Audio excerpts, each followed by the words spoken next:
من الشيطان الرجيم. بسم الله الرحمن الرحيم.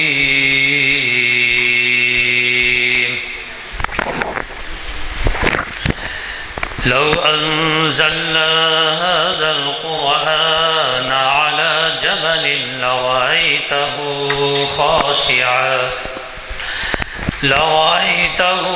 خاشعا متصدعا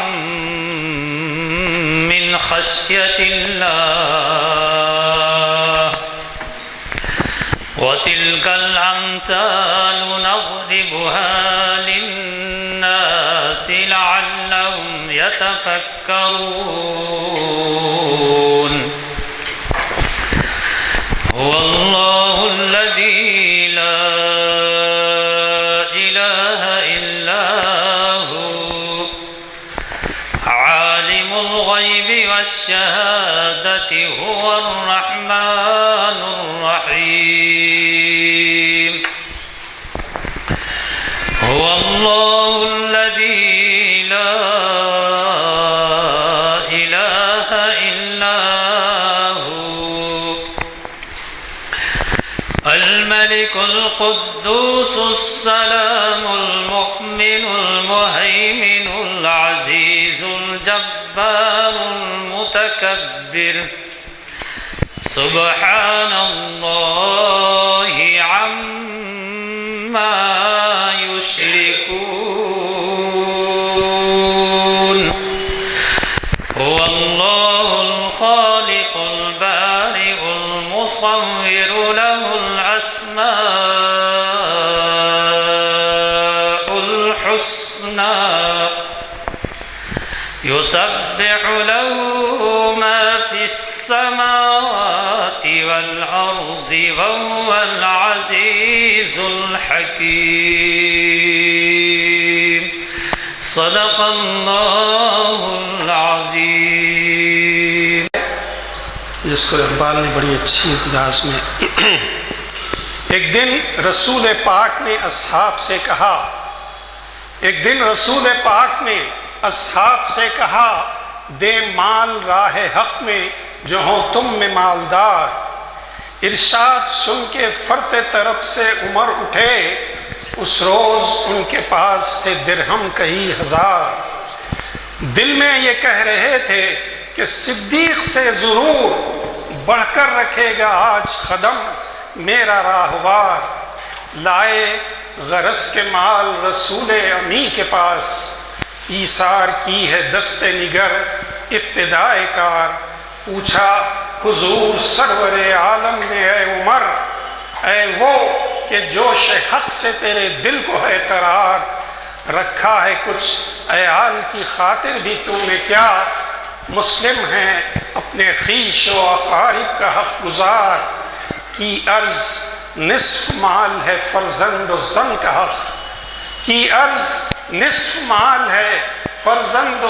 کا حق باقی جو ہے وہ ملت بیضا پہ ہے نثار.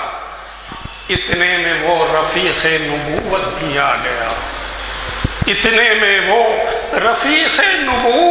آ گیا جس سے بنائے عشق و محبت ہے استوار. لے آیا اپنے ساتھ وہ مرد وفا سرشت ہر چیز جس سے چشم جہاں میں ہو اعتبار. مل کے یمین وہ درہم و دینار و رخت و جنس اسب خمر سمو شتر و خاطر و حمار. بولے حضور چاہیے فکر عیال بھی کہنے لگا وہ عشق و محبت کا رازدار. اے تجھ سے دیدے مہو انجم فروغ گیر اے تیری ذات باعث تکوین روزگار. پروانے کو چراغ ہے بلبل کو پھول بس صدیق کے لیے ہے خدا کا رسول بس. رمضان سے قبل کی یہ آخری نشست ہے. اس کے بعد 900ویں نشست ماہ رمضان کے بعد منعقد ہوگی اور صرف ایک چہارشنبہ آتا ہے، اگلا چہارشنبہ 24 تاریخ کو، اس دن نشست ملتوی رکھی گئی ہے کیونکہ اہتمام رمضان کے سلسلے میں لوگ مصروف رہتے ہیں۔ یہ محفل آج کی جو نشست ہے محفل اقبال شناسی کی 899ویں نشست ہے، اور ہم نے پلان کیا ہے کہ رمضان کی عید کے بعد 900ویں نشست منائی جائے۔ میں آپ کو یہ بھی بتا دوں کہ ہمارا طریقہ یہ رہا ہے کہ 100ویں 200ویں 300ویں 400ویں ایسے مناتے آئے ہیں، تو 900ویں نشست بھی منائی جائے گی۔ اس کے لیے ہم نے ڈاکٹر ضیاء الدین احمد شکیب صاحب کو لندن سے مدعو کیا تھا، اور وہ تیار بھی ہو گئے تھے کہ رمضان کے آخری ہفتے میں آ جائیں گے، لیکن بدقسمتی سے آپ کو معلوم ہے کہ وہ حادثے سے دوچار ہوئے اور اس وقت بھی دواخانے میں زیر علاج ہیں۔ ان کے لیے دعاؤں کی درخواست ہے۔ اب آج جو عنوان ہے یہ ڈاکٹر عقیل ہاشمی آپ کے لیے محتاج تعارف نہیں ہے، اس وجہ سے کہ انہوں نے نہ صرف اقبال شناسی کے بلکہ ہماری دور سے محافل کو بھی مخاطب کیا ہے مختلف اہم عنوانات سے، اور شاید یہ 200 سے زائد نشستیں مخاطب کر چکے ہیں۔ میں آپ کو یاد دلا دوں کہ وہ جامعہ عثمانیہ کے اردو ڈپارٹمنٹ کے ہیڈ آف دی ڈپارٹمنٹ کی حیثیت سے ریٹائر ہوئے، اور بہت کچھ اپنے لیے یہاں پر ایسی تیاری چاہتے ہیں وہ کہ ہمیں ہمیشہ ان کو سے استفادے کا موقع ملتا ہے، اور وہ بین الاقوامی شہرت کے حامل ہیں۔ انہوں نے جو عنوان دیا ہے خودی کا سر نہاں لا الہ الا اللہ، یہ محفل آج 20 شعبان 1438 ہجری مطابق 17 مئی 2017 عیسوی بروز چہارشنبہ بعد نماز عصر جامع مسجد عالیہ کے گن فاؤنڈری کے کانفرنس ہال میں منعقد ہو رہی ہے۔ مجھے قوی توقع ہے کہ آپ حضرات کے تعاون کا سلسلہ بعد رمضان کے بھی جاری رہے گا، اور اس کی بھی چندہ بتانے کی ضرورت نہیں ہے کہ یہاں پر جو ویب سائٹ ہے، اس ویب سائٹ پر بھی سارے شہر ہی نہیں بلکہ ریاست کے اور ملک کے اور بیرون ملک کے حضرات بھی اس سے استفادہ کرتے ہیں۔ کوشش کیجئے کہ رمضان سے پہلے ایک نشست فلسفہ معراج پروفیسر سید جہانگیر تاریخ اسلام کی 782ویں معاف کرنا، یہ جو ہے یہ 2 نشستیں رہ گئی ہیں۔ اب یہ تاریخ عالم اور محسن انسانیت صلی اللہ علیہ وسلم کے عنوان سے تاریخ اسلام کی 783ویں نشست بتاریخ 20 مئی یعنی ہفتے کے دن، آج چہارشنبہ ہے، ہفتے کے دن عقیل ہاشمی صاحب بھی مخاطب کریں گے، اور وہ عنوان انہوں نے دیا ہے تاریخ عالم اور محسن انسانیت صلی اللہ علیہ وسلم۔ اب آپ خود ہی سمجھ سکتے ہیں کہ رمضان کی آمد کے سلسلے میں کہ اس کی کتنی اہمیت ہے اسی عنوان کی۔ اور اس کے بعد آپ کے جانے پہچانے شہر کے بہت بڑے عالم پروفیسر سید راشد نسیم ندوی روزے کا قرآنی تصور، اس عنوان سے ہمیں مخاطب کر رہے ہیں پیر 22 مئی کو، جو ان محافل کے اس سال کے سلسلے کی آخری نشست ہوگی۔ پھر اس کے بعد ماہ رمضان میں نشستیں بند رہیں گی، اس کے بعد کھلیں گی۔ حضرات، اس بات کی چندہ ضرورت نہیں ہے کہ آپ سے گزارش کی جائے، کیونکہ آپ خود احساس رکھتے ہیں اس کا۔ مسجد اعظم میں کانفرنس ہال کے اوپر جو ہے کانفرنس ہال ہے، اوپر جو نشست ہے دوسری منزل کانفرنس ہال تو یہ ہے، وہ اکثر استعمال ہو رہی ہے شہر کے دینی تنظیموں کی جانب سے، مدارس کی جانب سے، اور نتیجہ ہوتا ہے کہ کانفرنسز ہوتی ہیں اور سیمینارز ہوتے ہیں، تو ایسے موقع پر جو ہے ضعیف حضرات اور خواتین کے لیے اوپر جانا ذرا مشکل ہوتا ہے، تو پلاننگ یہ کی گئی ہے کہ ایک لفٹ لگایا جائے۔ اب وہ لفٹ ایسا نہیں ہوتا کہ 3-4 آدمی کا، وہ لفٹ 10-12 آدمی کا ہوتا ہے، تو اس کے ایک اسٹیمیٹ بھی آ گیا ہے، اور شاید اس کا سنگ بنیاد بھی رکھ دیا جائے گا۔ اس میں معمولی رقم تو نہیں ہوتی، کثیر رقم ہوتی ہے، اور ہم اس توقع پہ کہ یہ مسجد کی تعمیر کے آغاز کے وقت صرف گرین لیز بینک میں جو عابد شاپ پہ تھا 1600 روپے تھے، اور آج کام شروع کرنے کے بعد اللہ تعالیٰ نے ایسی توفیق دی جن میں اب کیا ذکر کروں، ایسے ایسے حضرات آگے آئے اور جو ہے تعمیر میں حصہ لیے۔ تو اب ہم کو جو ہے لفٹ کے لیے رقم کی ضرورت ہے، رہنمائی کریں آپ۔ رمضان کا مہینہ شروع ہو رہا ہے، لوگ کچھ اس موڈ میں ہوتے ہیں کہ سرمایہ لگائیں، زکوٰۃ مسجد کو نہیں لگتی، زکوٰۃ کا پیسہ نہیں چاہیے، تو یہ جو ہے عطیات وغیرہ کے سلسلے میں آپ اور آپ کے بیرونی جو متعلقین ہیں ان کو بھی آپ مشورہ دے سکتے ہیں، بینک اکاؤنٹ ہے ہمارا، بھیج سکتے ہیں یا بھیج سکتے ہیں کسی طریقے سے، ذرا اس کا خیال رکھیں۔ میں گزارش کرتا ہوں آج کے مخرج صاحب ڈاکٹر عقیل ہاشمی صاحب سے کہ شہ نشین پر تشریف لائیں اور ہمیں اپنے خیالات سے استفادہ کریں۔ اعوذ باللہ من الشیطان الرجیم، بسم اللہ الرحمن الرحیم۔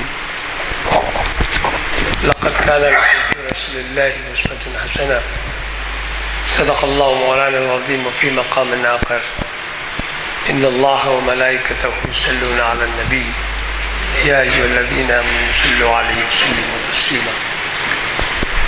اللهم صل على سيدنا مولانا محمد وعلى آله وصحبه وبارك وسلم۔ بزرگوں، دوستوں، محفل اقبال شناسی کی یہ 899ویں نشست کا انعقاد عمل میں آیا ہے۔ الحمدللہ ثم الحمدللہ، محفل اقبال شناسی کی ابتدا سے لے کر اب یہ 900ویں محفل ہونے جا رہی ہے، اور اس درمیان محترم غلام یزدانی صاحب سینئر ایڈوکیٹ نے کی مساعی اور آپ تمام حضرات کا تعاون اور محبتیں، دلچسپی اور اقبال کے کلام سے اپنی وابستگی کا ایک اٹوٹ اور غیر معمولی مظاہرہ ہے۔ جیسا کہ عنوان دیا ہے کہ خودی کا سر نہاں لا الہ الا اللہ،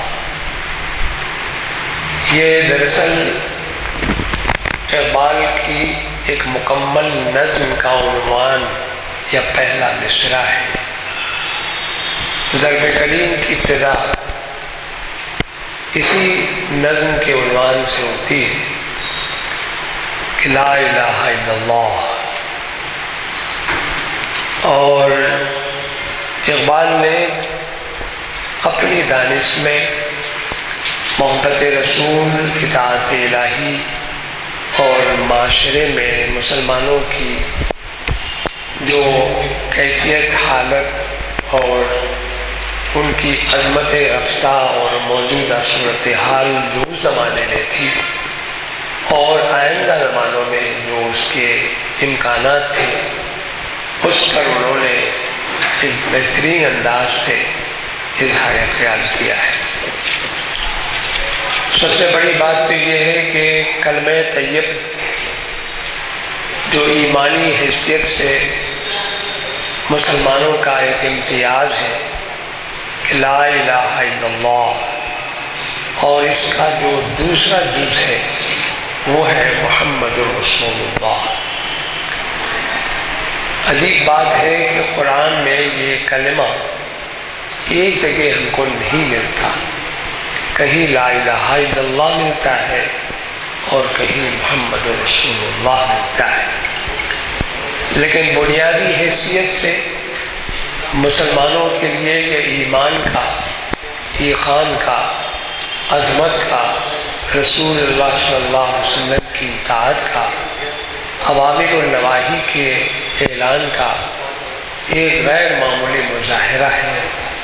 محض لا الہ الا اللہ پڑھ لینے سے یقیناً اللہ کی کبریائی اور اس کی عظمت کا اظہار ہوتا ہے، لیکن مسلمانوں کے لیے اور قیامت تک کے آنے والی نسلوں کے لیے محمد الرسول اللہ کا پڑھنا ایمانی علامت کی ایک غیر معمولی دلیل ہے۔ مگر اقبال نے لا الہ الا اللہ کا عنوان بنا کر خدا کی عظمت اور اس کی کبریائی کے ساتھ ساتھ انسانوں کو، خصوصاً مسلمانوں کو، جس محبت اور جس عظمت سے دو چار کرنے کی ایک دانستہ اور شعوری کوشش کی ہے، اس کے بارے میں اگر آپ ہم غور کرتے ہیں تو یہ مرحلہ ہمارے لیے ہماری زندگیوں میں بڑی کارآمد صورت سے ابھرتا ہے۔ پہلا شعر انہوں نے جو کہا، یہ ایک پوری نظم میں آپ چاہتا ہوں کہ پہلے آپ کی سماعتوں میں پہنچا دوں، آپ کی سماعتوں تک، کہ لا الہ الا اللہ محمد رسول اللہ سے ہٹ کر صرف لا الہ الا اللہ کے عنوان سے یہ جو نظم لکھی گئی ہے، اس کے مضمرات یا اس کی حکمتیں اور اس میں جو کیفیات کو اقبال نے سمویا ہے، اس پر صرف سرسری نگاہ بھی ڈال لے تو شاید میں سمجھتا ہوں کہ ایمان کی روشنی دلوں کو جگمگا دے گی۔ کہتے ہیں کہ خودی کا سر نہاں لا الہ الا اللہ۔ معنوی اعتبار سے انشاءاللہ میں آپ کو پھر اپنی اس پوری نظم کی سماعت کے بعد کچھ اپنے خیالات کا اظہار کروں گا۔ کہتے ہیں کہ خودی کا سر نہاں لا الہ الا اللہ، اور خودی ہے تیغ فضاں لا الہ الا اللہ۔ یہ دور اپنے ابراہیم کی تلاش میں ہے، یہ دور اپنے ابراہیم۔ یہاں الف ہماری شاعری کی بنیاد میں 3 حرف ایسے ہوتے ہیں جس کی رعایت سے اس کو ساقط یا اس کو گرایا جا سکتا ہے یا اس کو محذوف کیا جا سکتا ہے، وہ ہے الف، واو اور یا۔ یہ 3 حرف ایسے ہیں کہ شاعری کے کسی مرحلے پر آ جائے، اگر وہ پوری طرح نہ پڑھے بھی جائے، لیکن ان کا جز بھی اگر اس میں شامل ہوتا ہے صوتی اعتبار سے، تو وہ شعر صحیح ہو جاتا ہے۔ اصل ایک نام ہے ابراہیم، لیکن یہاں ابراہیم پڑھنا پڑتا ہے، تو کہا کہ یہ دور اپنے ابراہیم۔ اب میں الف نہیں پڑھ رہا ہوں، لیکن آپ خوب سمجھتے ہیں کہ اپنے ابراہیم، تو الف کو اس کی طرح کسی طرح دبا کر پڑھا جاتا ہے۔ یہ شاعری کا ایک توسط ہے، ایک طریقہ ہے۔ غالب، اقبال، میر اور کئی، تو غالب کی طرح اقبال نے بھی اپنی شاعری میں ان تمام رموز و اوقاف کو بھی مد نظر رکھا۔ تو یہ کہتے ہیں کہ دور اپنے ابراہیم کی تلاش میں ہے، صنم کدا ہے جہاں لا الہ الا اللہ۔ کیا ہے تو نے متاع غرور کا سودا، فریب سود و زیاں لا الہ الا اللہ۔ یہ مال و دولت تے دنیا، یہ رشتہ و پیوند، بتان وہم و گماں لا الہ الا اللہ۔ خرد ہوئی ہے زمان و مکان کی زناری، نہ ہے زمان نہ مکان لا الہ الا اللہ۔ اور پھر اس کے بعد 2 شعر آخری کہتے ہیں، یہ نغمہ فصل گلو لالہ کا نہیں پابند، بہار ہو کے خزاں لا الہ الا اللہ۔ اگرچہ بت ہے جماعت کے آستینوں میں، اگرچہ بت ہے جماعت کے آستینوں میں، مجھے ہے حکم اذاں لا الہ الا اللہ۔ یہ ان کی پوری نظم لا الہ الا اللہ کے عنوان سے ہے۔ آپ کی ذہنوں میں ہوگا کہ ہمارے ملک میں پچھلے دنوں اذان سے متعلق مختلف خیالات کا اظہار کیا گیا، لیکن اقبال نے صاف طور پر آخری مصرع میں کہہ دیا کہ مجھے ہے حکم اذان لا الہ الا اللہ۔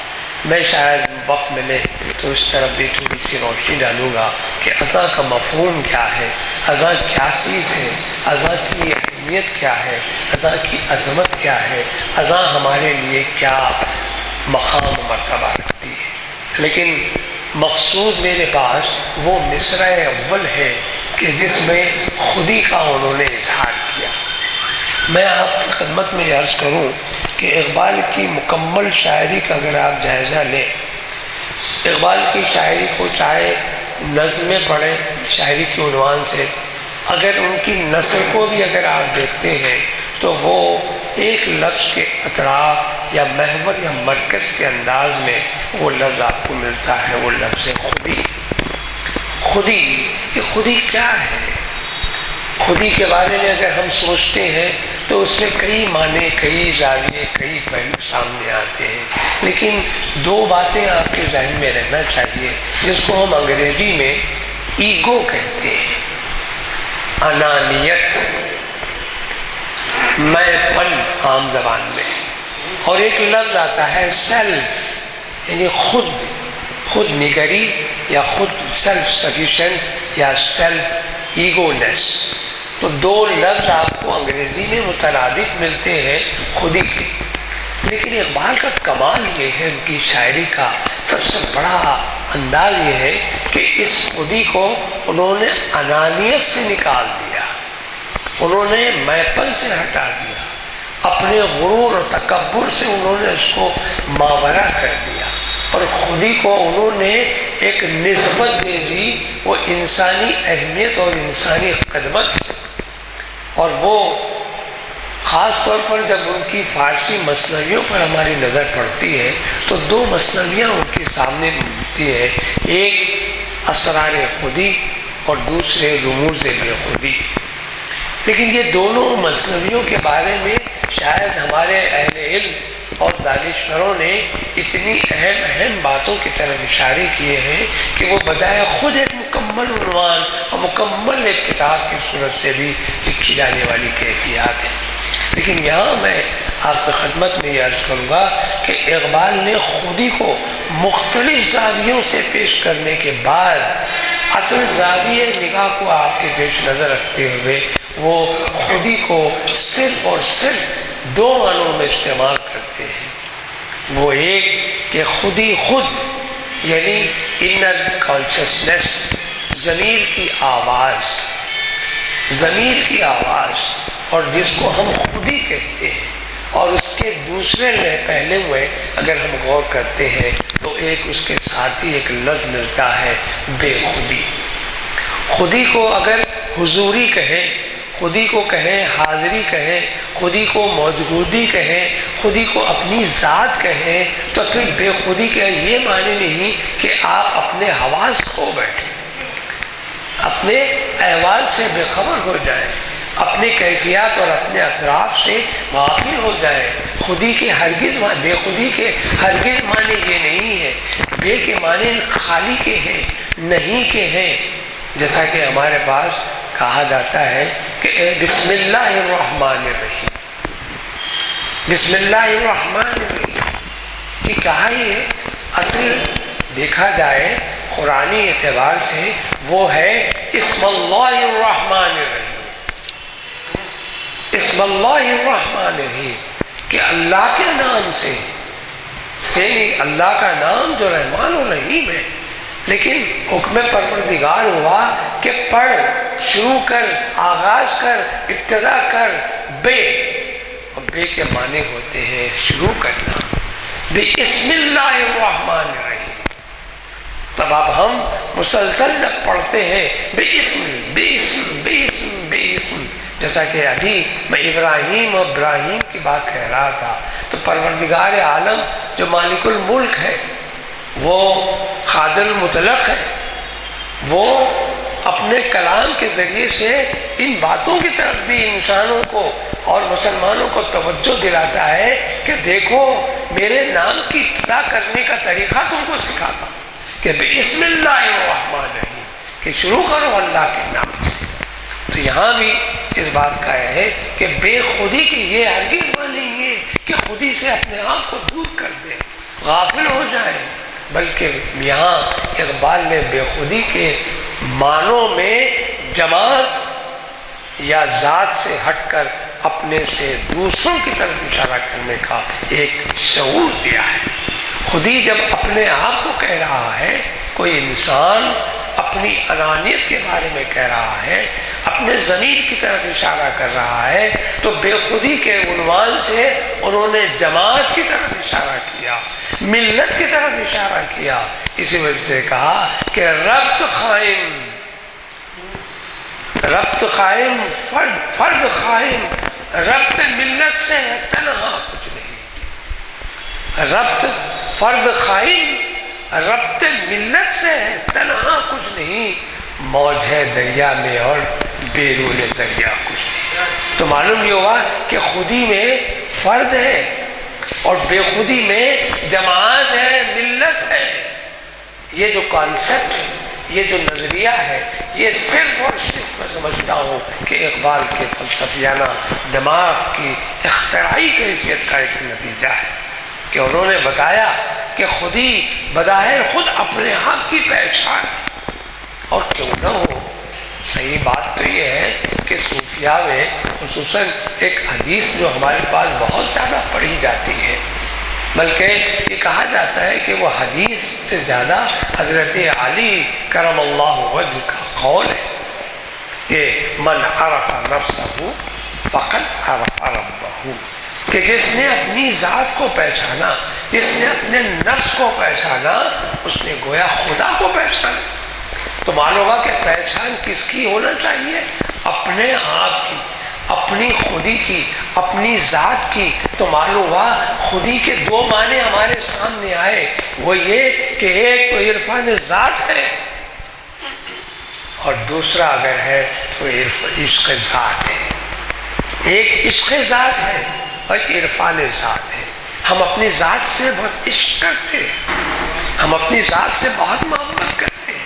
ہم کبھی یہ نہیں چاہیں گے کہ ہماری ذات پر کوئی انگشت نمائی کرے، ہماری ذات پر کوئی کیچڑ اچھالے، ہماری ذات سے متعلق کوئی غیر غلط باتیں کہے، ہماری ذات سے متعلق ہمارے کردار کشی نہ کرے۔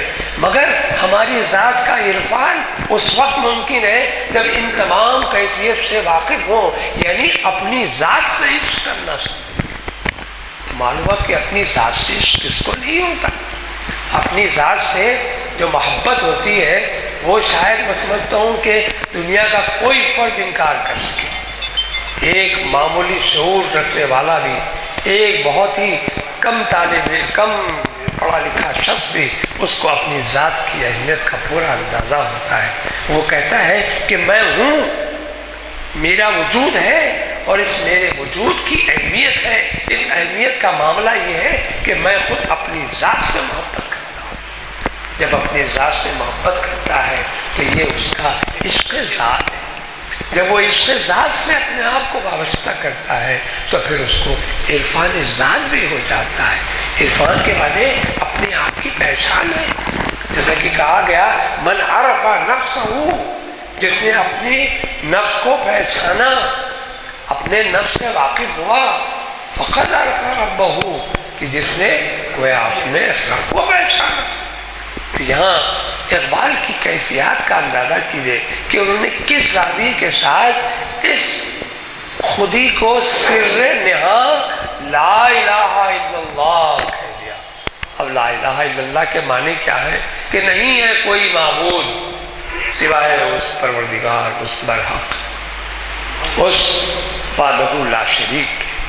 اور پروردگار کو میں نے کبھی کسی موقع سے آپ کی خدمت میں شاید گزار کیا تھا کہ پروردگار عالم کو دو چیزوں سے بڑا غصہ آتا ہے، بڑا برہمیہ کا اظہار ہوتا ہے، بڑا جلال آ جاتا ہے کہ پروردگار کبھی یہ نہیں چاہتا کہ اس کی ذات میں کسی کو شریک کیا جائے۔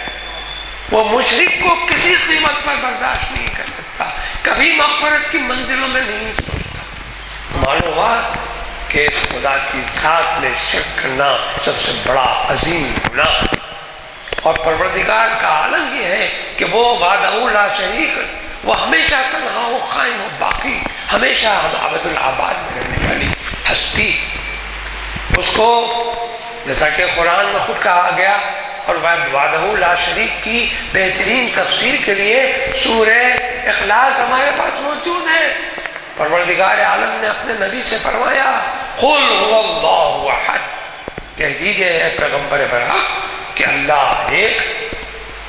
قل هو اللہ احد، قل کو آپ الگ کر لیں، کہہ دیں کے معنوں میں، ارشاد کے معنوں میں، اعلان کے معنی میں۔ یہ قل بھی بڑی اہم چیز ہے۔ کبھی موقع ہو تو انشاءاللہ اس خل کے بارے میں آپ کی گزار باتیں کروں گا کہ اللہ تعالیٰ نے جہاں کہیں خل کے ساتھ مخاطب فرمایا ہے اپنے نبی محترم کو، تو کس کس محبتوں کے ساتھ، کس کس انداز سے۔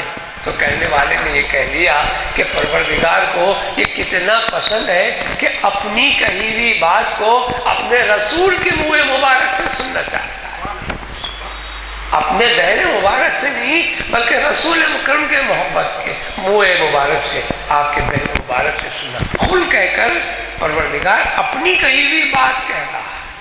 کہا قل هو اللہ احد، کہہ دیجئے پیغمبر برحق کہ اللہ ایک ہے، اللہ الصمد، وہ بے نیاز ہے۔ اب بے نیازی کی کیفیت کا عالم یہ ہے کہ وہ ہر چیز سے بے نیاز ہے۔ آپ کے ذہن میں کیا کیا اگر انداز آ جاتے ہیں، کیا کیا سوچ آ سکتی ہے، ان تمام وہم و گمان سے پرے، اس وہم و گمان سے بالکل مبرہ اگر کوئی ذات ہے تو وہ وحدہ لا شریک کی ذات ہے۔ قل هو اللہ احد، کہہ دیجئے پیغمبر برحق کہ اللہ ایک ہے، اللہ الصمد، اللہ بے نیاز ہے، ہر اس کیفیت سے، ہر اس منزل سے، ہر اس انداز سے وہ بے نیاز ہے۔ پھر آگے بڑھیے، اللہ الصمد لم یلد ولم یولد، نہ وہ کسی کا بیٹا ہے اور نہ وہ کسی کا باپ ہے۔ قل هو اللہ کی پوری اگر تفسیر اگر آپ کریں تو ظاہر ہے کہ وقت لگ جاتا ہے، لیکن میں یہاں بتا رہا ہوں کہ خودی کے سر نہاں لا الہ الا اللہ کی جو اقبال نے تفسیر کرنے کی کوشش کی اور اس کو منسلک کیا خودی سے، ابھی میں نے کہا کہ خودی انسان کی ہے، فرد کی ہے، ذات کی ہے، اپنے آپ کی پہچان کی ہے، تو پروردگار بھی تو اپنی پہچان کراتا ہے۔ صوفیہ کی زبان میں اس کو انائے مطلقہ کہتے ہیں، وہ مطلق انا جس کی کوئی سمجھے کہ کس کا کوئی جز نہ ہو سکے، وہ انائے مطلقہ ہے۔ لا الہ الا اللہ، کہ نہیں ہے کوئی معبود مگر اللہ، یہ خودی کا سر نہاں لا الہ الا اللہ۔ کیا پروردگار تنہا ایکاؤ تنہا ہے تو کیا انسان کی ذات بھی ایکاؤ تنہا ہے؟ ایسا نہیں ہے، ہم تو ناقص ہیں جی۔ کس طرح ہمارے بال بچے ہیں، ہماری مکان ہے، دکان ہے، ہمارے ہمہ اقسام کی تمام آلائشوں میں مبتلا ہیں، لیکن تنہا ہے۔ اس ذات میں تنہائی بھی ہے اور یہ تمام آلائشوں کے ساتھ تنہا ہے۔ اور پروردگار کی شان یہ ہے کہ وہ بے نیاز ہے، ہے وہ بے نیاز ہے۔ تو کہا سر نہاں، سر کہتے ہیں، ہمارے پاس اکثر لفظوں میں عجیب کیفیت پیدا ہوتی ہے، بعض مقامات پر لفظ کا غلط استعمال بھی ہم کو بہت پریشان کر دیتا ہے۔ جیسے لفظ جو ہے ہمارے سے سر میں درد ہوتا ہے، درد جو ہوتا ہے سر میں ہوتا ہے، لیکن کم علمی کی وجہ سے ہم کہتے ہیں کہ ہمارے سر میں درد ہو رہا ہے۔ سر کے معنی راز، سر کے معنی چھپی ہوئی بات، سر کے معنی اخفا، پوشیدہ، پنہاں۔ سر نہاں، نہاں کے معنی بھی چھپے ہوئے ہیں، نہاں کے معنی بھی پنہاں جسے کہتے ہیں فارسی لفظ کے سبب سے۔ سر نہاں کیا ہے؟ خودی کا سر نہاں۔ اگر ہماری اپنی خودی کا اگر ہم ٹٹول کر دیکھیں کہ ہمارے میں کیا چیز چھپی ہوئی ہے تو کچھ اور چیز نہیں ہے، وہ انائے مطلقہ، وہ پروردگار کا اقسم میں موجود ہے سر۔ اور پروردگار عالم نے جبھی تو انسان کو اپنا خلیفہ بنایا ہے۔ کب بنایا خلیفہ؟ جبکہ اپنے صفات، اپنے غیر معمولی صفات سے اس کو مظہر بنایا اور اس مظہر کو خلافت کی ایک اعلیٰ منصب پر فائز کیا۔ انائے مطلقہ تو ایک الگ چیز ہے وہ صوفیہ کی زبان میں۔ اور پھر یہ کہا کہ حدیث قدسی جیسا کہ اکثر ہمارے پاس جیسے مشہور ہے، تو یہ کہا گیا ہے کنت کنزن مخفیا، کنت کنزن مخفیا فاحببت ان عرف وخلقت الخلق۔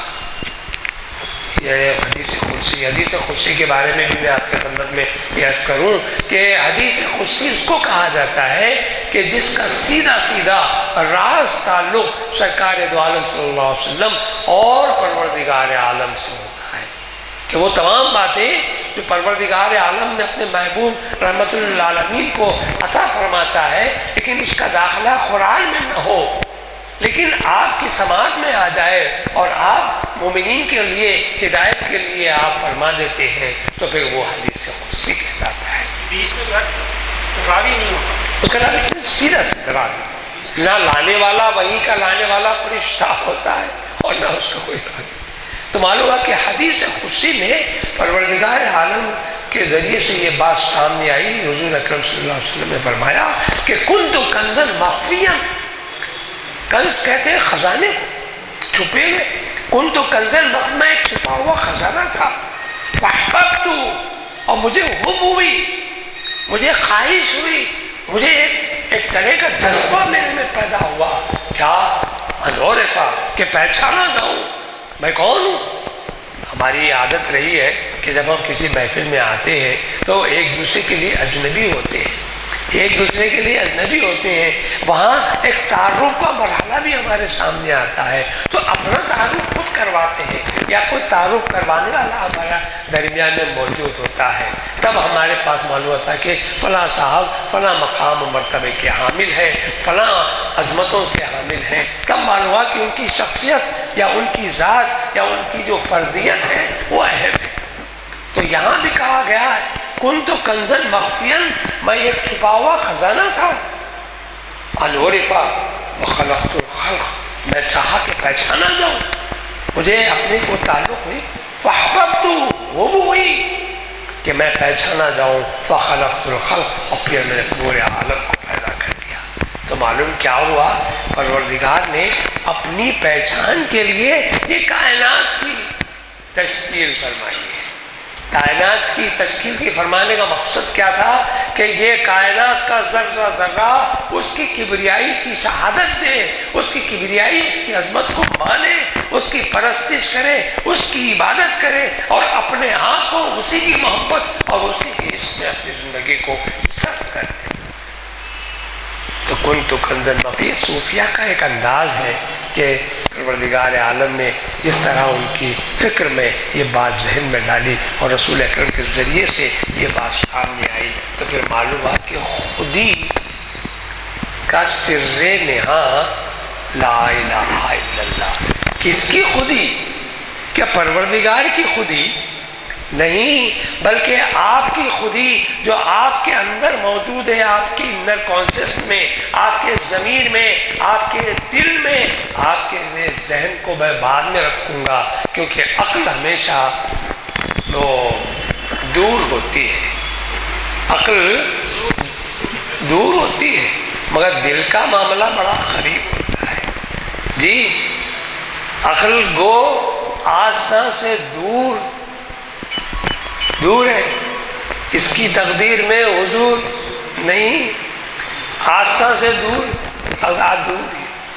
کہنے کا منشا ہے کہ اقبال کے پاس ایسے کئی معاملے آ جائیں گے، یہاں مجھے مقصود یہ ہے کہ اقبال نے جس خودی کو جس انداز سے پیش کیا ہے وہ آپ کے سامنے خدمت میں پیش کرنا ہے کہ خودی کا سر نہاں لا الہ الا اللہ، کہ وہ لا الہ الا اللہ کی جو کیفیت پروردگار اپنے کبریائی اور عظمتوں کے ساتھ اعلان فرما رہا ہے کہ نہیں ہے کوئی معبود سوائے اللہ کے، تو انسان بھی اپنی فرد میں اگر غور و فکر کرے، اپنی صلاحیتوں کے اعتبار سے بھی غور کرے تو وہ بھی ایکاو تنہا نظر آ جاتا ہے اپنی صلاحیتوں کے اعتبار سے۔ لیکن کمال یہ ہے کہ اس کا ربط و تعلق پروردگار سے اگر جڑتا ہے تو وہ صحیح ہے، ورنہ وہ غرور و تکبر کے منزل میں آتا ہے۔ ابا واستکبر وکان من الکافرین،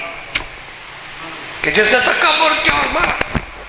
تو معلوم ہوا کہ پہلے اپنے آپ کو پہچانو، اپنی عظمتوں کو جانو، اپنی فردیت کا انکار مت کرو بلکہ اپنی فردیت کا اقرار کرو اس کی عظمتوں کے ساتھ۔ سر کہتے ہیں، میں نے ابھی جیسے آپ کی خدمت میں کیا، ایک راز ہے چھپا ہوا۔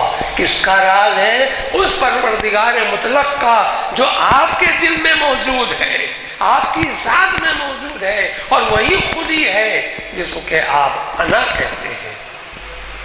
اپنا پر میں یہ فرد ہے۔ ابھی جیسے میں نے کہا کہ اقبال نے خودی کو ان معنوں میں استعمال کیا کہ وہ فرد ہے، اور بے خودی کو ان معنوں میں استعمال کیا کہ وہ ملت ہے، جماعت ہے۔ ظاہر ہے جب ہم فرد ہیں، جب ایک دوسرے سے ہم ملتے ہیں تو ہم افراد ہو جاتے ہیں، ہم جمع ہو جاتے ہیں۔ جب کئی اشخاص اور افراد ایک جگہ جمع ہو جاتے ہیں تو ایک جماعت ہو جاتی ہے، ایک ملت ہو جاتی ہے۔ اقبال نے اس بات کی طرف دانشورانہ طور پر اس کا اظہار کیا ہے کہ فرد قائم ربط ملت سے ہے، تنہا کچھ نہیں۔ آپ اکیلا، جیسے کہ کہا جاتا ہے کہ اکیلا چنا بھاڑ نہیں پھوڑ سکتا، ایک مشہور ہمارے پاس کہاوت ہے کہ اکیلا معلوم ہوا کہ ایک اکیلا آدمی کبھی کچھ کام نہیں کر سکتا، تا وقت ہے کہ اس کے ساتھ کچھ کمک، کچھ پشتی، کچھ ہمراہی، کچھ اس کے ساتھ ہم نوائی ہو۔ تو پھر پروردگار نے اس کی، اقبال نے پروردگار کی اس عظمت کو خود سے، پروردگار کی عظمت کو فرد سے وابستہ کرتے ہوئے انہوں نے کہا کہ فرد دراصل تنہا نہیں ہے، بلکہ اس کے ذات میں وہ لا الہ الا اللہ کی عظمت پوشیدہ و پنہاں ہے۔ اب اس شعر کا دوسرا مصرع بڑا اہم ہے، اور وہ ہے، انہوں نے کہا خودی کا سر نہاں لا الہ الا اللہ، اور خودی ہے تیغ فسان لا الہ الا اللہ۔ دیکھیے فارسی میں فسان کے معنی ہے تیز، چمکدار، نہایت اجلی، بلکہ تیغ براں جسے کہتے ہیں ہمارے پاس، خود انہوں نے تیغ کا لفظ استعمال کیا، تو اس میں اشارہ کر رہا ہے انہوں کہ خودی آپ کی یا فرد کی خودی کوئی معمولی چیز نہیں ہے۔ اگر لا الہ الا اللہ کی ضرب خلق پر پڑے تو خلق پارا پارا ہو جائے، لیکن وہ ضرب پیدا کرو، وہ ضرب تو لگاؤ۔ حضور اکرم صلی اللہ علیہ وسلم سے صحابہ اکرام نے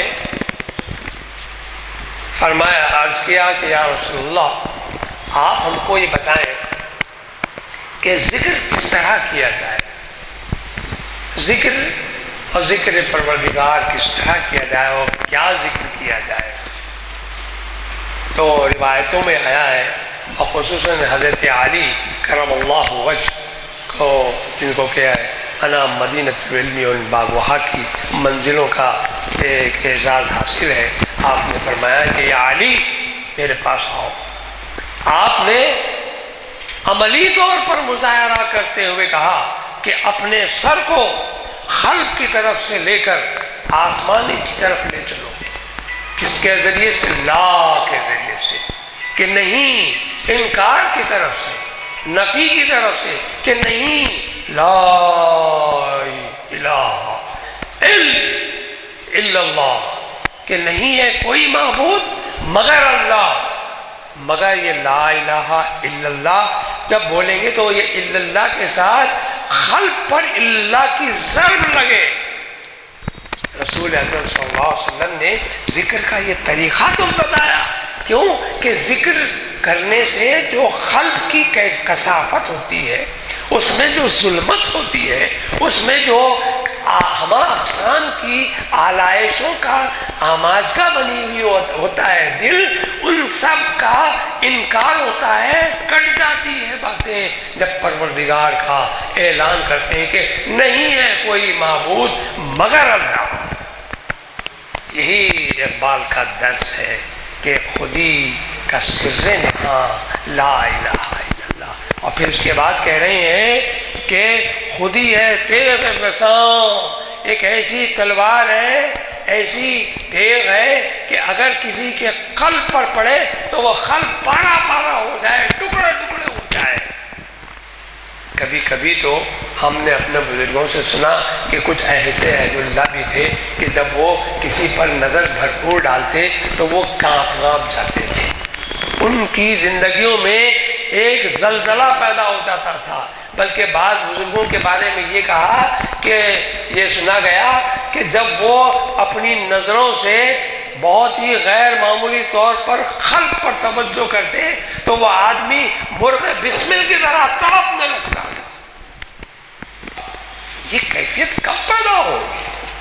اقبال نے اسی طرف اشارہ کیا کہ جب عظمت پروردگار تمہارے دل پر مرتسم ہو جائے، تمہارے دل پر چھا جائے، مسلط ہو جائے، محیط ہو جائے، چھا جائے، تو پھر یہ ساری کائنات تمہارے لیے لا کی منزل میں ہے اور سوائے اللہ کے اور کسی کا ظہور نہیں ہو سکتا۔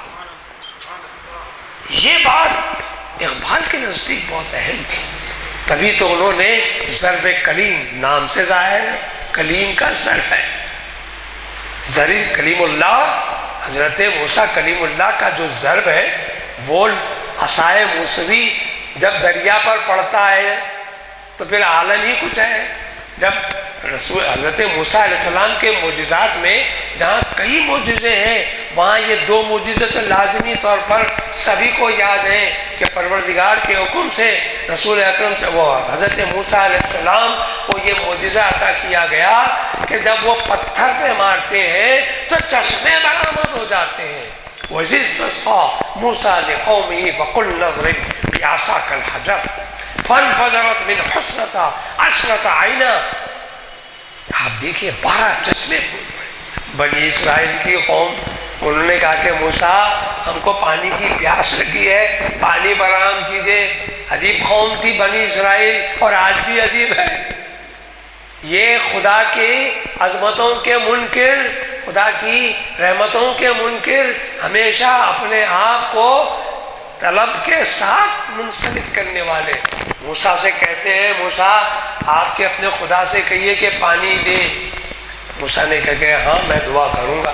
نہیں، یہ بھی ذہن میں رکھیے کہ ہمارے 12 قبیلے ہیں، ہر قبیلے کے لیے ایک الگ چشمہ چاہیے۔ حد ہو گئی ہمارے پاس نفسا نفسی کی۔ بنی اسرائیل کا عالم یہ ہے، قوموں کے 12 قبیلوں کے لیے پروردگار نے اسی انداز سے حکم دیا فَانْفَجَرَتْ مِنْ حُسْنَةَ عَشْرَةَ عَيْنًا، عشر کہتے ہیں 10 کو، عین کہتے ہیں 2 کو، 12 چشمے کو قرآن ہے۔ لیکن یہی قرآن جب موسیٰ علیہ السلام کو ہجرت کی طرف اشارہ کرتا ہے تو آپ کو اندازہ ہوگا کہ ہجرت کے جب موسیٰ علیہ السلام وہاں سے نکل رہے تھے، بنی اسرائیل کے سامنے نیل اور پیچھے فرعون، پھر اللہ نے حکم دیا کہ اس نیل پر اپنا عصا دے مارو۔ نتیجہ کیا ہوا؟ اور موسیٰ علیہ السلام کے معجزات میں بات یہ ہے کہ پتھر پر جب مارتے ہیں تو پانی نکل آتا ہے، اور جب پانی پہ ضرب لگاتے ہیں تو خشکی برآمد ہوتی ہے۔ یہ معجزہ تو معلوم ہوا کہ تیغ فضاں ایسی تلوار ایسی تیز ہے جو نفس کے ٹکڑے ٹکڑے کر دے گی۔ اقبال نے ایسی اقبال کی زبان میں سنتے اقبال کہتے ہیں کہ انداز گفتگو نے مجھے دیے ہیں بڑھنا۔ تو کوئی تعجب کی بات ہے، پروردگار نے یہ بتایا کہ کائنات کے ذرے ذرے میں اس کی وحدت سب ہو گئی ہے۔ یہ کثرت دراصل اس وحدت کا اعلان ہے۔ یہ اقبال ہے۔ اقبال نے کس زاویے سے، کس انداز سے انسانوں کو، خصوصاً مسلمانوں کو اس جانب رغبت دلائی کہ ارے دیکھو، سوچو، سمجھو، افلا یتدبرون القرآن، کیا قرآن میں تم لوگ فکر تو نہیں کرتے؟ کیا ہے قرآن؟ تو کلام اللہ ہے۔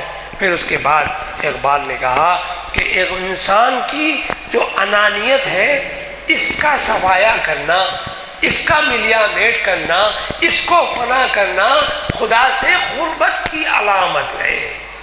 جب تک تمہارے اندر انا موجود ہے تو معلوم ہوا کہ تم خسارے میں ہو، گھاٹے میں ہو، نقصان میں ہو۔ جب تمہاری انا فنا ہو جائے گی تو بزرگوں نے کہا، صوفیوں نے کہا کہ فنا میں بقا ہے، فنا میں بقا ہے۔ جب اپنے آپ کو میں نہیں کی منزل میں آئیں گے، جب میں نہیں ہوں کہوں، جب آپ نہیں ہیں تو رہا کیا؟ وہی پروردگار ہے۔ جب کائنات کی کوئی شے نہیں رہی تو رہا کیا؟ وہی پروردگار۔ حی القیوم کی ذات تو وہی ہے، باقیات تو کلو کیا ہے؟ علیہا فان، ہر چیز کو فنا ہے۔ وہ تو بہت بات کی بات ہے، یہاں تو قرآن کہہ رہا ہے کلو من علیہا فان، ہر چیز کو فنا ہے۔ وَيَدْخُلُ رَبِّي ذُو الْجَلَالِ وَالْإِكْرَامِ، اور پھر پروردگار کے ہی انعام اور اس کے احسان اور اس کی عظمت ہمارے پاس۔ تو معلوم ہوا کہ اقبال کے پاس جو فکر اور فلسفے کا انداز ہمارے پاس شامل میں آیا وہ کچھ اور نہیں ہے، وہ قرآن سے انہوں نے لیا ہے۔ اور پھر آگے چل کے انہوں نے ایک بات بڑے مزے کی کہی، بڑا عجیب بات ہے میرے دوستوں بزرگوں، بعض وقت مجھے اپنی عقل پر ماتم کرنے کو جی چاہتا ہے، اور وقت کی تنگی سے میں خود بھی ہار جاتا ہوں۔ یقین مانیے کہ ذہن میں ایک ایسی باتیں آتی ہیں، وقت کی اتنی تنگی ہوتی ہے کہ چاہتا تھا کہ اس کو طویل کرتے ہوئے وہ ساری باتیں آپ کے گوش گزار کروں جو میرے قلب میں، میرے ذہن میں پکتی رہتی ہیں۔ اور اقبال کہتے ہیں کہ خودی کی تربیت کے بھی کچھ انداز ہیں۔ خودی کی تربیت کے انداز کیا ہیں؟ انہوں نے کہا کہ سب سے پہلے منزل تو اطاعت رسول ہے، خود ہی کو میٹنے کے لیے، اور پھر انہوں نے کہا کہ اپنے آپ کو اطاعت سے جوڑ دیں گے، اطاعت سے وابستہ کر دیں گے تو وہاں کیا چیز پیدا ہوگی؟ ضبط نفس پیدا ہوگا، ضبط نفس پیدا ہوگا۔ اور نفس کیا ہے؟ بڑا شریر نفس ہے، بڑا شریر نفس ہے۔ بڑے موذی کو مارا، نفس امارہ کو گر مارا۔ ذوق نے کہا ہے نہنگو اژدہو شیر نر مارا تو کیا مارا؟ نہنگ کہتے ہیں مگرمچھ کو، نہنگو اژدہو شیر نر مارا تو کیا مارا، اور بڑے موذی کو مارا، نفس امارہ کو گر مارا۔ ارے تمہارا جو نفس ہے اس کو ملیا میٹ کرو، اس کو فنا کرو، اس کی تباہی کے در پہ ہو جاؤ تو اپنے آپ میں ضبط نفس پیدا جب ہو جائے گا تو وہ اطاعت رسول کی پہلی منزل ہے۔ جب اطاعت رسول کی پہلی منزل آئی جس میں ضبط نفس ہے تو پھر اس کے بعد نیابت الہی کا آپ کو حقدار بنا دیا جائے گا۔ اقبال نے کہا کہ نیابت الہی، خلافت الہی کا کیا منزل ہے؟ بہت اونچی منزل ہے۔ تو یہ کہا کہ اطاعت اور ضبط نفس اور نیابت الہی کہ یہ تربیت کا ایک انداز ہے جو اقبال نے اپنے سامنے ہے۔ اس نے ایک اقبال نے کہا کہ کمال ترک نہیں، دیکھیے شعر سنیے اقبال کا، کمال ترک نہیں آب و گل کی مہجوری، تم کو جو پھول اور پتے یہ جو آسائشیں جو مل رہی ہیں وہ مہجور ہیں، دور ہیں، ہجر زدہ ہیں، اس کی کمال نہیں ہے، اس سے دوری اختیار کرنا، آسائشوں سے، آرام سے اپنے آپ کو دور کرنا کمال نہیں ہے، کوئی کمال نہیں ہے۔ ضبط نفس میں آ جائے تو ہر چیز، کسی کا شعر ہے کل میں آگے بتاؤں گا، کمال ترک نہیں آب و گل سے مہجوری، اور کمال ترک ہے تسخیر خاکی وہ نوری۔ کمال ہے، کمال تو یہ ہے کہ آپ خاکی ہیں اور نور کا تسخیر کرتے ہیں، اور پھر نکل کر خانخواہوں سے۔ یہ ہماری اس زمانے میں بھی بات تھی، آج بھی یہ بات ظاہر ہے۔ ہم لوگ آج خانخواہوں میں، اپنے گھروں میں، اپنی اپنی منزلوں میں، اپنے اپنے گھروں میں نہیں، اپنے اپنے اندر محصور ہیں، گرفتار ہیں، اپنے بند ہیں، نکلنا نہیں چاہتے۔ تو کہتے ہیں کہ نکل کر خانخواہوں سے ادا کر رسم شبیری، نکل کر خانخواہوں سے، نکل اپنے آپ سے، اپنے گھروں سے، اپنی خانخواہ سے۔ خانخواہ کی بھی ایک تفصیل ہے، صرف خانخواہ کو صوفیوں سے مت جوڑیے، خانخواہ آپ کی اپنی بھی ہوتی ہے، خانخواہ اپنی بھی تو ہوتی ہے، لیکن اس خانخواہوں سے نکلنے کے لیے کیا ضروری ہے کہ اپنے آپ کو نکالنا پڑے گا۔ نکل کر خانخواہوں سے ادا کر رسم شبیری، کہ فخر خانخواہی ہے فقط اندوہ دلگیری۔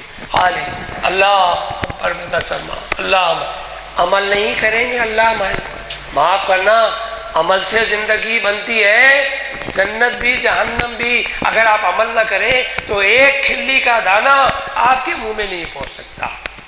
علم و عمل کے ساتھ جب تک آپ کی رغبت نہ ہو، ہمارے پاس صوفیہ میں کہا جاتا ہے عمل پہلے سکھایا جاتا ہے، بعد میں علم کی طرف توجہ دلائی جاتی ہے۔ ہمارے یونیورسٹیوں میں یہ ہوتا ہے کہ پہلے علم سکھایا جاتا ہے، پھر عمل کی طرف رغبت دلائی جاتی ہے۔ لیکن کمال ہمارے پاس مذہب کا معاملہ یہ ہے کہ عمل پہلے کرو، عمل پہلے ہے۔ اور پھر اس کے بعد عمل کی بنیاد پر علم حاصل کرو۔ اقبال نے اسی وجہ سے کہا کہ انسان اپنے فکر کے اعتبار سے، ذہن کے اعتبار سے دو طریقے کے انسان ہوتے ہیں۔ میں صرف یہ آخری بات کہہ کے اپنی بات ختم کر رہا ہوں۔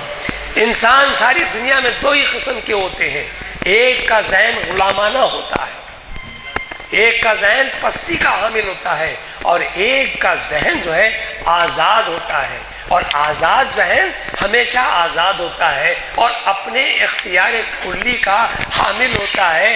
اگر وہ درست ہو جائے، اپنے نفس پر قابو پا لے، اطاعت رسول کا پابند ہو جائے، تو نعمت الہی بھی مل جائے گی، اور پھر ساتھ ساتھ عظمت انسانیت سے بھی اس کو ہمکناری مل جائے گی۔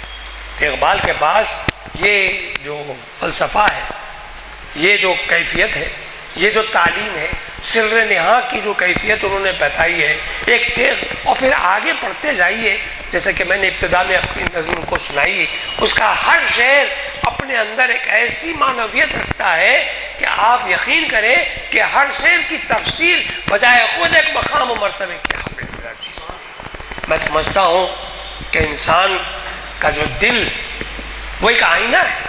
اسی وجہ سے کہتے ہیں کہ جب کوئی ایک مومن دوسرے مومن کے سامنے ہوتا ہے، جب کوئی تعریف کرتا ہے، جیسے مثال کے طور پر کوئی صاحب میری تعریف کرتے ہیں، دراصل وہ میری تعریف نہیں کرتے بلکہ وہ خود اپنی تعریف کرتے ہیں۔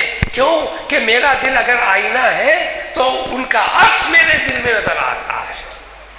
یہی اقبال کا سب سے بڑا کمال ہے، اور پروردگار سے یہ دعا ہے کہ اللہ تعالیٰ یہ کمال اقبال کے کلام کو سمجھنے کی توفیق دے، اور خصوصاً لا الہ الا اللہ کی جو تفسیر انہوں نے جس انداز میں کی ہے، وہ یقیناً ہمارے لیے رہبر اور رہنمائی کا باعث بن سکتی ہے۔ وصلی اللہ تعالیٰ علی خیر خلقہ محمد وآلہ وصحبہ اجمعین برحمتک یا ارحم الراحمین۔ ایک اعلان تو یہ ہے کہ ہمیشہ ہمارے ہاں یہ اہتمام کیا جاتا ہے کہ زکوٰۃ کی ادائیگی میں اگر کوئی مشورہ چاہتے ہو، پچھلے سال کا تجربہ یہ بتایا کہ بعض ایسے حضرات ہیں جو صرف اندازوں کے اوپر زکوٰۃ تعین کر دیتے ہیں، مقدار زکوٰۃ۔ بعض ایسے حضرات ہیں جو مسائل کے بارے میں کچھ جانتے ہی نہیں، اور بعض ایک ایسا بھی جوڑا آیا جو کبھی مسجد میں دیکھے نہیں گئے، بڑے گھرانے کے، اور وہ جو ہے میاں اور بیوی تشریف لائے، بیگم صاحب کے ساتھ آئے، وہ شاید ان کے درمیان یہ اختلافات تھے کہ صاحب یہ زیور پہ یا یہ بینک بیلنس کے اوپر آپ دینا یا میں دینا ہے، میرے رقم واجبی ہے، زکوٰۃ ادائی ہے، آپ کی ہے، یہ تو لہٰذا ہم نے یہ اہتمام کیا تھا کہ رمضان سے پہلے ایک ہفتہ زکوٰۃ کے بارے میں مشورہ اگر کوئی چاہتے ہوں تو یہاں مشورے کے لیے آئیں۔ تو اس کے لیے ہم کیا کیے ہیں، اتوار بتاریخ 21 مئی اور منگل بتاریخ 23 مئی، یہ بعد نماز اثر تا مغرب، اور مفتی صاحبان کون رہیں گے؟